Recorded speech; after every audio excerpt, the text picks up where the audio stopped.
Opa, e aí galerinha, beleza? Pessoal, aula passada eu mostrei pra vocês a primeira lei de Mendel, né? Então nós vimos aí que a primeira lei de Mendel, ela diz que cada característica nossa é determinada por um par de fatores hereditários, lembra disso? Lá do caso das ervilhas, né? E aí eu ia te mostrar aqui o exemplo do albinismo, já é um exemplo de herança que é transmitida de acordo com a primeira lei de Mendel, então está de acordo com a primeira lei de Mendel, a transmissão aqui dessa característica do albinismo, só que já é uma herança, né, que está no nosso organismo, né, no organismo humano, mas que obedece à primeira lei de Mendel. Então, eu posso dizer que é uma herança monogênica, né, tá vendo aqui? Herança monogênica quer dizer o quê?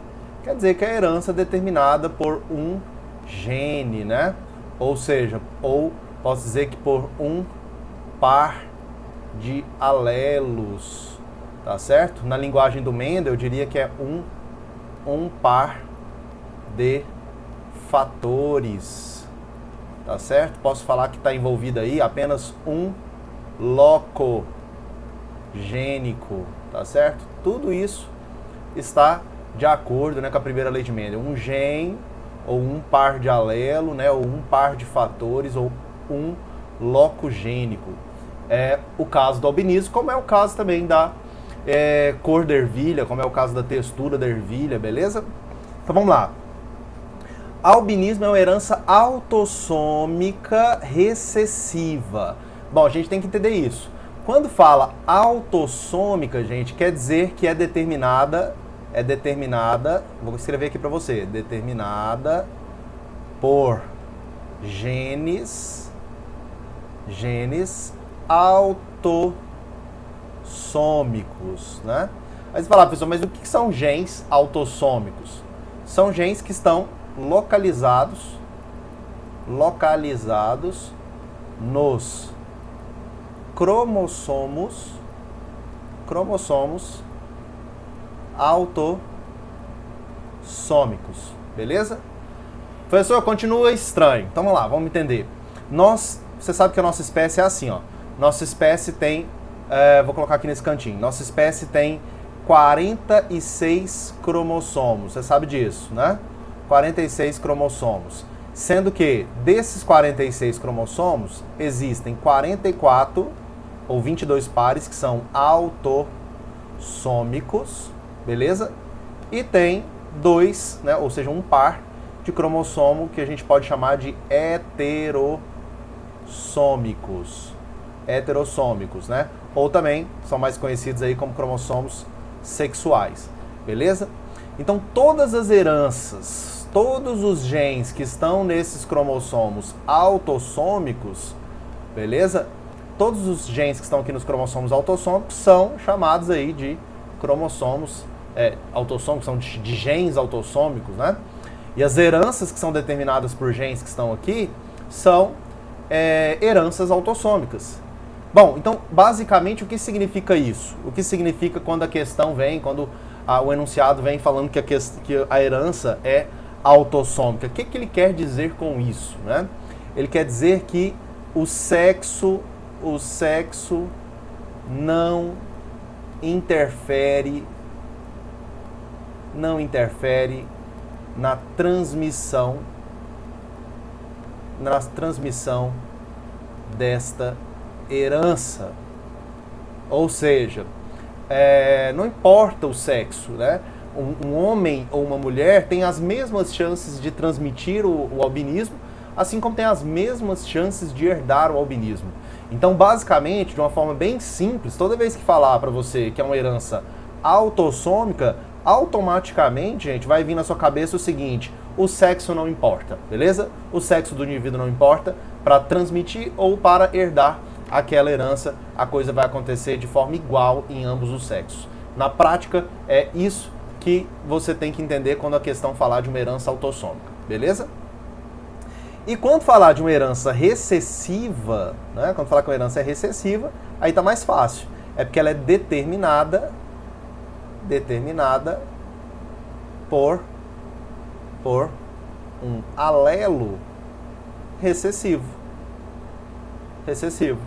Tranquilo isso? Beleza? Por exemplo, aqui, vou mudar de cor aqui para te mostrar. No caso do albinismo é assim, ó. Existem as pessoas normais, as pessoas que têm pigmentação normal, estou chamando aqui de pessoas normais. Essas pessoas terão o genótipo azão-traço, né? O que quer dizer azão-traço? Pode ser azão-azão ou pode ser azão-azim, não importa, beleza? Azão-azão ou azão-azim, não importa, vai dar na mesma. Tranquilo isso? Vai ser normal. E as pessoas que são albinas, os albinos, eles terão que ser azim-azim, terão um genótipo azim-azim, ok? Então repara isso, ser normal é dominante, ser albino é recessivo, por isso que eu falo que essa herança ela é recessiva e é autossômica, porque não sofre interferência do sexo, beleza ou não? Tranquilo? Então, por exemplo, se eu tivesse aqui uma situação em que eu tenho lá um pai, um indivíduo heterozigoto, né, para o albinismo, uma mulher que é heterozigota para o albinismo, né, ambos heterozigóticos, numa situação dessa você sabe que pode acontecer o seguinte, né? Pode acontecer desse azão juntar com outro azão na fecundação, dar indivíduos azão-azão. Esses indivíduos aqui seriam normais, ok? Se juntasse azão daqui com azim de lá, daria azão-azim. Esse indivíduo aqui seria albino. Albino não. Seria normal. Esse indivíduo aqui seria normal, porém portador do albinismo, né? É o que a gente chama aí de normal portador, ok? Normal portador. Assim como se juntasse esse azim daqui com esse azão daqui, também daria azão-azim, que também seria normal portador. E o azim daqui com azim daqui, aí daria indivíduos azim-azim, que seriam albinos, né? Então, se você pegar, por exemplo, num cruzamento desse, vamos mudar de cor. Se você pegasse, por exemplo, um cruzamento desse aqui, eu poderia dizer que a probabilidade de nascer um indivíduo albino a partir deste cruzamento seria uma probabilidade de 1/4, né? Porque esse seria o caso do albino, num total de 4 possibilidades, né? A partir daquele cruzamento ali. Então, seria 1/4 a probabilidade de ser albino. Se te perguntasse a probabilidade de ser um indivíduo normal, né? A probabilidade de ser um indivíduo normal seria de 3/4, porque esse é normal e esse é normal, num total de 4. Tá vendo a ideia? E assim a gente vai calculando probabilidades, né? Então a primeira lei de Mendel nos dá essa possibilidade, nos dá essa possibilidade de prever, né, situações ou condições aí nos cruzamentos. Beleza isso? Tranquilo? Vamos ver outro exemplo aqui, olha só. No caso da fenilcetonúria. Fenilcetonúria é uma herança, é uma anomalia genética que faz com que o indivíduo não consiga metabolizar a fenilalanina. Vou escrever isso aqui para você, ó. É a incapacidade de metabolizar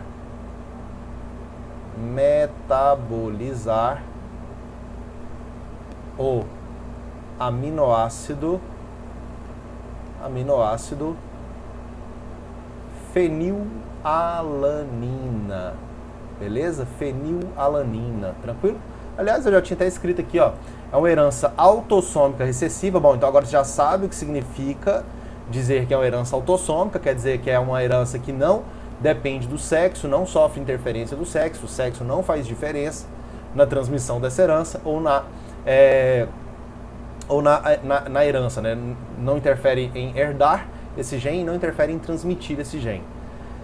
E é recessiva, então é tipo o albinismo, né? Ou seja, os indivíduos que forem azão-traço são indivíduos com metabolismo normal, os indivíduos que são azim-azim são indivíduos fenilcetonúricos.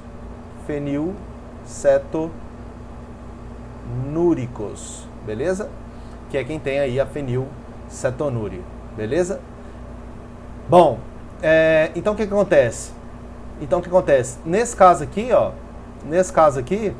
é muito parecido com o albinismo. Se eu pegasse, por exemplo, lá, um indivíduo que é... vamos fazer um heredograma aqui para você já entendendo como é que funciona o heredograma.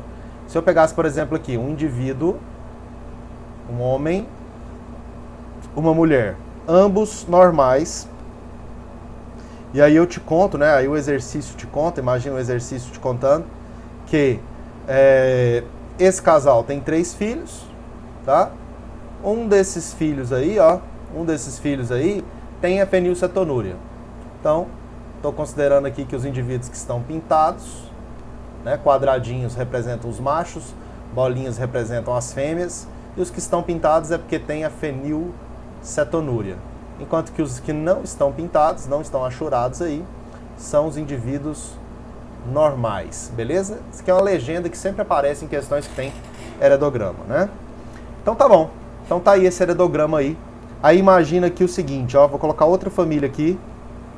Vou colocar outra família aqui também, beleza? Nessa outra família aqui eu vou colocar também que ela tem 2 filhos, tá? 2 filhos. Tá aqui um indivíduo, tá aqui outro indivíduo, tem 2 filhos, ok? E um desses filhos também tem a herança, também tem a fenilcetonúria. E aqui, ó, esses 2 jovens, né, vão ter filhinhos, ok? Vão ter filhinhos. E aí eu quero saber a probabilidade desse casal ter um filho com fenilcetonúria. Qual que é a probabilidade desse casal ter um filho, independente do sexo, que venha a ter a fenilcetonúria, né? Como que eu vou descobrir isso? Vamos pegar o vermelho. Ó, aqui é o seguinte, se eu já sei que a fenilcetonúria é uma herança recessiva, eu posso colocar que esses caras que estão pintados, esses caras aqui que tem a fenilcetonúria, que eles são azim-azim. Então, ó, esse é azim-azim, esse é azim-azim, certo? Dedução. A partir de agora você está deduzindo as coisas. Os que não estão pintados, eu tenho certeza de uma coisa, eles possuem o azão. Então eu já posso colocar aqui de cara que todo mundo que não está pintado, com certeza tem o alelo azão, ok? Com certeza tem um alelo azão. Agora, aqui vem uma situação típica, eu vou até escolher aqui outra cor para te mostrar isso, ó.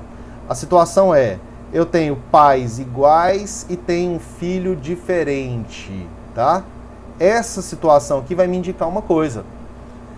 Essa situação vai me indicar o seguinte, ó. Se esse cara aqui é azim-azim, tá? Esse cara aqui é azim-azim. Deixa eu numerar os indivíduos aqui pra gente conversar mais fácil, ó. Esse é o 1, esse é o 2, 3, 4, 5, 6, 7, 8, 9. Tá aí enumerado os indivíduos. Então, esse indivíduo 5, eu tô vendo que ele é azim-azim. Então, quer dizer que ele recebeu o azim do pai e da mãe. Você tem que ter aquela noção. Os genes que o indivíduo tem, os alelos que o indivíduo tem, vieram da onde? Vieram um do pai e um da mãe. Então, um daqueles azinhos, ele herdou do pai. Um daqueles azinhos, ele herdou da mãe. O indivíduo 5. Beleza isso? Então, significa que o indivíduo 1 e 2, que são pais do indivíduo 5, eles possuem o alelo azinho. Tá entendendo isso? Então, eu deduzo que eles são heterozigóticos. Eu acabei de deduzir isso. E eu vou deduzir da mesma forma aqui na outra família, ó. Porque o indivíduo 3 e 4 tiveram um filho, que é o 9, que também é recessivo, apesar do indivíduo 3 e 4 ser dominante. Ou seja, esses 2 azinhos que o indivíduo 9 recebeu, com certeza ele recebeu do 3 e do 4. Então 3 e 4 são heterozigóticos, beleza? Agora, o indivíduo 6, eu não sei, porque ele pode ter recebido azão do pai e azão da mãe, pode ter recebido azão do pai e azinho da mãe, pode ter recebido azinho do pai e azão da mãe, não dá para saber. Eu sei que ele é azão traço, né, como está colocado aqui. Isso vai servir também para o 7, isso vai servir para o 8 também. Não dá para ter certeza do genótipo desses. Bom, mas eu sei de uma coisa. Para o casal 7 e 8 ter um filho com fenilcetonúria, tem que ser um filho azim-azim. Então tem que achar a probabilidade dele ter um filho azim-azim. E de uma coisa eu sei. Para ele ter filho azim-azim, o indivíduo 7 tem que ser azão-azim. Mas eu não posso afirmar que ele é azão-azim. Tá? Eu não sei se ele é azão-azim. Mas para considerar a probabilidade dele ter um filho azim, ele precisa ter o azim. Então eu vou calcular a probabilidade do indivíduo 7 ser azim. Ok? Ou seja, primeiro eu tenho que achar a probabilidade do 7 ser azim. Vou ter que achar também a probabilidade do 8 ser azim. Para depois achar a probabilidade do filho ser azim. Tá entendendo a ideia? Bom, como que eu vou descobrir a probabilidade do indivíduo 7 ser azim? Eu tenho que olhar para os pais dele. Ó. Vou colocar aqui no canto. Os pais do indivíduo 7 é o indivíduo 1 e 2. Ambos são heterozigóticos. Então eu sei que eles poderiam ter tido filho azão com dupla chance e azim. Ok? É só fazer o cruzamento aqui, né? Azão com azão com azim com azim com azim. Aí tá aqui todas as possibilidades. As 4 possibilidades. Bom, de uma coisa eu tenho certeza. O indivíduo 7 não é azim. Azim, então não é possível, tá? Não é possível. O que é possível o indivíduo 7 ser? É possível o indivíduo 7 ser azão ou azim. Só que a chance dele ser azão é uma num total de 3 possibilidades. E a chance dele ser azim é de 2 num total de 3 possibilidades.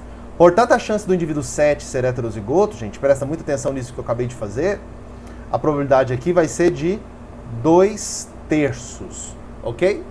2/3. Sempre você tem em mente que probabilidade é aquilo que você quer que aconteça dividido pelo que pode acontecer. Beleza? O professor de matemática vai usar palavras mais bonitas para te explicar isso. Ele vai falar que é o número de eventos esperados. Qual que é o evento esperado aqui? O evento esperado aqui nesse caso é que o indivíduo 7 fosse azim. Número de eventos esperados, que são 2, tá vendo aqui, ó? 2, são esses 2 eventos, dividido pelo número de eventos possíveis. Quais são os eventos possíveis? Ou seja, quais são as possibilidades de genótipo do indivíduo 7? As possibilidades são essas 3, né? Azão 2 vezes. Então, por isso que seria o quê? 2 num total de 3. No caso ali do indivíduo 7 ser heterozigoto. Beleza isso? Então, sempre, gente, se lembre disso aqui. Toda vez que você for mexer com probabilidade, você tem que ter isso aqui em mente. Tá? É uma dica que serve para biologia e serve para matemática também, lá para análise combinatória. Beleza? Bom, o indivíduo 8, gente, vai cair no mesmo esquema, porque olha lá, ó, ele também tem pais heterozigóticos, ele poderia ter sido azão não, porque eu tô vendo que ele não tá pintado, né? Se ele não tá pintado é porque ele não é azim com certeza. Então a chance desse indivíduo aqui ser heterozigoto também seria de 2/3. Ok? Bom, agora sim, considerando que o indivíduo 7 é heterozigoto, o indivíduo 8 é heterozigoto, aí eles podem ter filhos azão com dupla chance e azim. E aí, a probabilidade do indivíduo ter a fenilcetonúria seria de 1/4. Uma possibilidade no total dessas 4 possibilidades aqui. Ok isso? Então, gente, se a gente for analisar a probabilidade total, a probabilidade final, vou escrever assim, probabilidade final, eu tenho que considerar todas essas probabilidades aí. Ou seja, a probabilidade do indivíduo 7 ser heterozigoto, que é de 2/3, a probabilidade do indivíduo 8 ser heterozigoto, que também é de 2/3, e considerando isso, a probabilidade do indivíduo filho de 7 e 8 ser recessivo, que seria de 1/4, né? Então eu tenho que multiplicar, porque todas essas coisas têm que acontecer simultaneamente. Ou seja, 7 tem que ser heterozigoto e 8 tem que ser heterozigoto e, consequentemente, o filho de 7 e 8 tem que ser recessivo, que seria 1/4. Então tem que multiplicar, tá? Uma coisa é a outra, você multiplica essas probabilidades. Cortando esse 2 com esse 4 aqui, eu teria uma probabilidade final de 1/9. E é essa a resposta dessa questão que eu propus aqui para vocês. Tá entendendo a ideia? Então já estou te mostrando aqui nesse exemplo, tá? Estou te mostrando aqui nesse exemplo como ler também o heredograma em questões de primeira lei de Mendel, tá? Eu vou até falar um pouco mais sobre heredograma posteriormente, mas aqui você já começa a visualizar isso, já começa a entender isso, tá? Já fica mais fácil para as próximas questões, para as próximas aulas. Ok, gente? Então é isso, tá? Nessa aula de hoje eu te dei o exemplo do albinismo, te dei o exemplo da fenilcetonúria, que são dois exemplos clássicos de heranças monogênicas, heranças que estão relacionadas à primeira lei de Mendel e aparecem com bastante frequência nas provas, sempre querendo saber sobre questões de probabilidade, análise de transmissão dessas heranças. Então, é muito importante você ter em mente como funcionam essas heranças aí. E não só porque você precisa decorar como acontece com o albinismo e com a fenilcetonúria, porque isso aqui é um padrão, tá? É um padrão que vai aparecer em outras questões. O cara pode inventar uma doença, falar uma determinada doença X, que é autossômica recessiva, pronto. Falou que é autossômica recessiva, segue o mesmo padrão da fenilcetonúria, segue o mesmo padrão do albinismo, tá? Que seria o mesmo padrão lá da cor verde da ervilha, é autossômica recessiva, que seria o mesmo padrão da textura rugosa da ervilha, é autossômica recessiva, e assim você vai ter várias características, várias heranças, não só na espécie humana, como em outras espécies também, sendo determinado dessa maneira, de acordo com a primeira lei de Mendel. Beleza isso? Aula que vem a gente tem continuidade nesse assunto. A aula de hoje nós vamos ficar por aqui. Revise, estude essas heranças, faça os exercícios de primeira lei de Mendel, que você já vai conseguir fazer muitos deles, tá? Com essas informações que estão aqui. Tranquilo? Então é isso aí, galera. A aula de hoje foi isso. Obrigado por estar aí até agora. Um abraço.